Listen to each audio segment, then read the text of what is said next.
বৈরী আবহাওয়ায় উত্তাল সাগর, ইলিশ ধরতে নামতে পারছেন না জেলেরা। এতে মাছ ধরার নিষেধাজ্ঞা শেষ হলেও হিসেবের খাতা খুলতে পারেননি তারা। এতে মাছ শূন্য কক্সবাজার মৎস্য অবতরণ কেন্দ্র। ব্যবসায়ীদের লোকসানের পাশাপাশি বেকার সময় পার করছেন মৎস্য শ্রমিকরা। এ নিয়ে বিস্তারিত জানাতে এই মুহূর্তে কক্সবাজার মৎস্য অবতরণ কেন্দ্রে আছেন সহকর্মী সুজাউদ্দিন রুবেল। সরাসরি যাচ্ছি তার কাছে। রুবেল,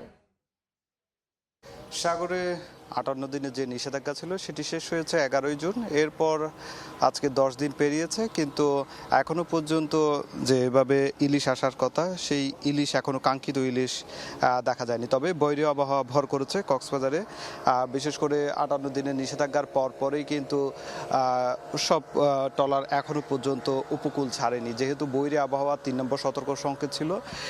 যে সংকেত আজকে নামিয়ে ফেলা হয়েছে, তবে এখনো সাগর উত্তাল রয়েছে। জেলেরা যেটি বলছেন, তারা এরই মধ্যে ট্রলারগুলো ইলিশ শিকার করে সেটি ৩০০ কিলোমিটার সাগরপথ পাড়ি দিয়ে গভীর সাগরে যেতে হয়, যার কারণে তারা যেহেতু সাগর উত্তাল রয়েছে সেই ক্ষেত্রে বের হচ্ছে না। তবে তারা যেহেতু সংকেত কেটে নামিয়ে ফেলা হয়েছে, সেই ক্ষেত্রে ট্রলারগুলোতে এখন মালপত্র উঠানো থেকে শুরু করে বা মাছ শিকারের রওনা দেওয়ার যে বিষয়টা সেটি আমরা লক্ষ্য করছি। বাঁকখালী নদীতে সারি সারি নৌকাগুলো, যে ট্রলারগুলো রয়েছে সেগুলো সারিবদ্ধ নোঙর করা রয়েছে। আবার অনেক ট্রলার আমরা লক্ষ্য করছি ২-১টা ট্রলার জেলেদের নিয়ে সাগরে মাছ শিকারে রওনা হচ্ছে, যার সংখ্যা খুবই কম।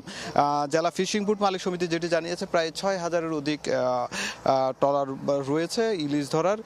তার মধ্যে ৫,০০০-এর বেশি ট্রলার এখন উপকূলে, কক্সবাজার জেলার উপকূলগুলোতে নোঙর করা রয়েছে।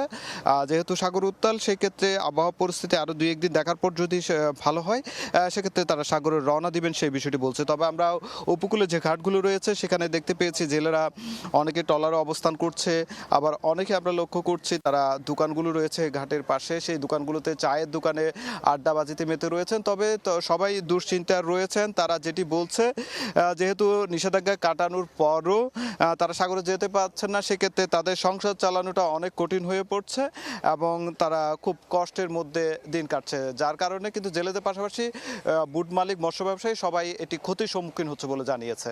তো এ ছিল আমার কাছে কক্সবাজার থেকে সবশেষ। সরাসরি যুক্ত ছিলাম কক্সবাজারে।